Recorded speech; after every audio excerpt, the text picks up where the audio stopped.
Good morning and hello. Andito kami ngayon sa Sky Ranch, Tagaytay.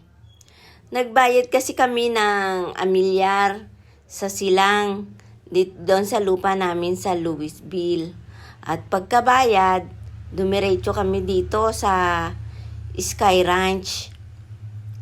Naglibot-libot muna kami at nag-sightseeing. Ayan nga, sumakay kami dyan sa Sky Eye. Medyo nakakatakot kasi mahangin.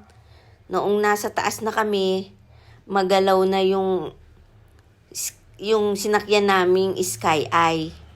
Hindi lang ako nagpahalata pero syempre, sa awa tulong ng Diyos, nakababa naman kami ng Sky Eye ng ligtas. Ayun ang asawa ko, nag-video-video siya muna.